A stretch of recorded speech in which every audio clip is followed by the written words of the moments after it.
The league has lost, as we've talked about, $40 million even this year. Now, chaos erupts as WNBA hit extreme loss of $40 million in playoffs after the debut season of Caitlin Clark ended. Seriously, I couldn't be happier about this crash and burn moment for the WNBA. The league was brought to its peak height and was generating billions from Caitlin Clark's debut season, but suddenly the league went into a state of coma as soon as Caitlin Clark got eliminated from the playoffs, losing millions of dollars. And honestly, this loss was so well deserved. What entitled players in the WNBA just can't seem to understand is you get what you put in, and right now you are getting exactly what you deserve. All season, you have complained about Caitlin Clark. I mean, Caitlin drags the entire league on her back, fills arenas, sells out jerseys like hotcakes, and what does she get in return? Racial allegations and a paycheck that probably couldn't even cover a month's worth of coffee runs. They had a golden goose, and they decided to serve it up with a side of disrespect.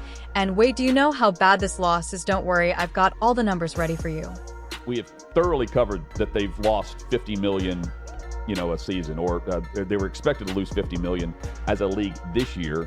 Reports are it's $40 million, not 50, that they're in the red. As soon as Caitlin Clark zipped up her suitcase and waved goodbye to the WNBA, the league lost a cool $40 million overnight. Yep, carrot millions. Let that sink in for a second, just because one player left. And let's not even get started on the ratings. Those tanked faster than a lead balloon, dropping by over 50%. Everyone who thought the WNBA was finally becoming the next big thing got hit with a serious reality check. Turns out Caitlin Clark wasn't just a player, she was the whole engine keeping the league from rolling off a cliff. All that negativity, it has come back to haunt you, as ticket prices for the WNBA playoffs are damn near being given away for free. And the arenas, yeah, those were ghost towns. Remember how during Caitlin's debut season the stadiums were packed like it was some kind of Beyonce concert? Yeah, well, not anymore. After she left, attendance dropped like a rock by half. It's nuts when you think about how just the year before fans were flooding in, breaking records left and right. The Fever, Caitlin's team, pulled in a ridiculous 715 fans during her rookie season, smashing a record that hadn't been touched since 2001. But the minute she left, poof, the excitement was gone faster than a dut at a police convention. The 6th seed and in front of the 16th sellout this year. Here's a look at the total attendance, and the Fever are going to be over 200,000 higher than the next highest total attendance in league history. Clarkonomics, my friend, Clarkonomics. And merch. Caitlin's rookie season had everyone rocking a Clark jersey. Those things were flying off the shelves. WNBA merchandise sales shot up by a whopping 61%. Like, that's not just a bump, that's a rocket launch. But the second Caitlin announced she was heading to Europe, those sales hit the floor. Retailer sponsors, everyone was left scrambling, trying to figure out what happened. It was like the WNBA didn't just lose a player, they lost the goose, laying those golden eggs. The arenas were empty, the fans disappeared. Drew an audience of 929,000, ESPN announced, which is 50% less than the Fever's Game 1 against the Sun. But honestly, Caitlin wasn't just putting up points, she was printing money for the league. She single-handedly turned the WNBA into a cash machine, sold out arenas, record-shattering viewership numbers, jerseys selling faster than hotcakes. It was all thanks to her. Suddenly people who had probably never even seen a WNBA game were glued to their TVs, all because of Caitlin's social media engagement. Off the charts, nearly 2 billion views. That's a 4-fold increase from the previous year. She made women's basketball the thing to watch, like it was the Super Bowl every time she hit the court. a little bit of Angel Reese when she played Caitlin Clark, but everybody else playing in 4,000, 5,000 seat arenas until Caitlin Clark came in. Yeah, viewership was up. Yes, they signed a new TV deal, which is going to pump $2 billion into the league, but they're still projected to lose money. And the money flowing in the WNBA earned $2 billion when Caitlin joined the league. The WNBA finally started to see real profits, raking in millions from ticket sponsorships and broadcast deals. For the first time in forever, they pulled in over 3 million total fans. Caitlin didn't just play the game, she changed the game. She transformed the WNBA into a moneymaker, hitting numbers the league hadn't even dreamed of since it started. after Clark drew a WNBA record 1.84 million viewers to her first playoff game against the Connecticut Sun on September 22nd while competing with an NFL Sunday. She followed it up with another record audience of 2.54 million viewers for Game 2.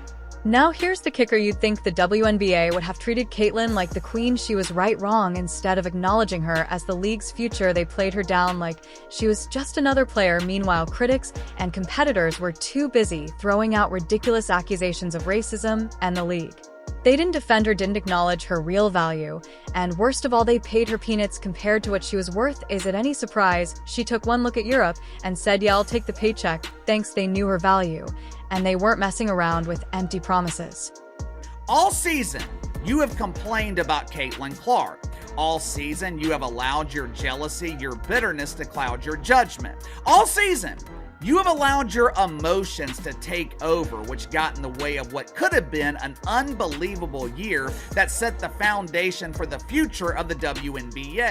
They had a superstar in the making, but instead of celebrating her rise to fame, they got lost in a fog of drama and nonsense. Instead of giving Caitlyn her flowers, the league was too busy chasing after rumors and deflecting accusations of racism, which were mostly stirred up by players like Angel Ree and Alyssa Thomas. Angel, always one for stirring the pot, went after Clark's fans, accusing them of being racially disrespectful.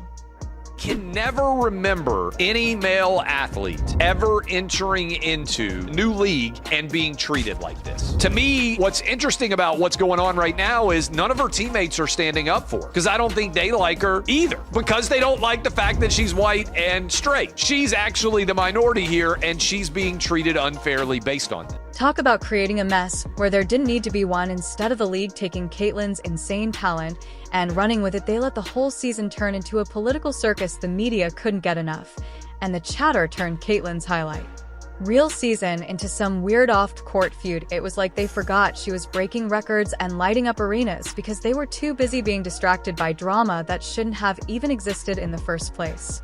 She said, it's just so crazy because the growth that Caitlyn has brought to the game, the sheer amount of money that she's making these teams, people are having to move their venues when she comes to play, and she's getting paid like $75,000 a year. She should be one of the top paid players in the world just for the sheer numbers that she's bringing. And if that wasn't enough of a slap in the face, Caitlyn wasn't even getting paid what she was worth. It's wild, right? Here's the player who's responsible for a 48% jump in attendance, nearly 10,000 fans a game. And she's getting peanuts compared to her impact. Her games were packed, the merch with her name on it was selling faster than ice on a hot day, with a whopping 61% increase in sales from the previous year. You'd think the league would be throwing money at her, but nope, they were too busy cashing in on her name while forgetting to actually pay her what she deserved. So Caitlyn, being the savvy player she has said, I'm out of here, and packed her bags for Europe. WNBA fans were absolutely floored, but can you blame her? The girl was pulling in insane numbers, but the league was treating her like she was just another player. In interviews, she even said that the players were being physical with her, and the league did not even give them a foul. She felt like she didn't belong in the league. She was literally carrying on her back. Unrivaled League needs Caitlin Clark, and they are preparing to offer her a massive deal. But is it all too little too late? The financial disaster was so intense that the WNBA had no choice but to pull out the big guns and try to win her back. And by big guns, I mean WNBA Commissioner Kathy Engelbert, who practically had to gravel Kathy in an epic moment of "we really screwed up." Personally apologized to Caitlyn. Yeah, it was that bad. She didn't just say, hey, we undervalued you a little. No, she went full on, admitting they completely underestimated not only Caitlyn's impact on the court, but also her effect on the WNBA's bank account.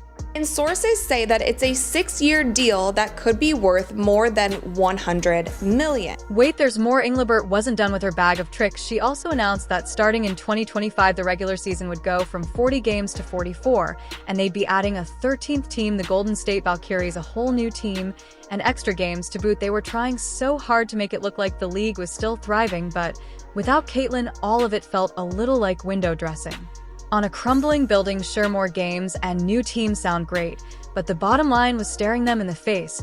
Without Clark, the WNBA's big push for a sustainable business model was looking shakier by the day, and there you have it, a league trying to patch up a sinking ship. But unless they can get Caitlyn Clark back on board, they're in for a rough ride. Guys, we have some breaking news that I want to bring to the table. Commissioner Kathy Engelberg, Commissioner of the WNBA, just announced that starting in 2025, the WNBA Finals format will change to a best-of-7 series. Yes. And the format will be 2-2-1-1-1. In addition to that, the first round, which is already a best-of-3, will change in format to 1-1-1. Yes.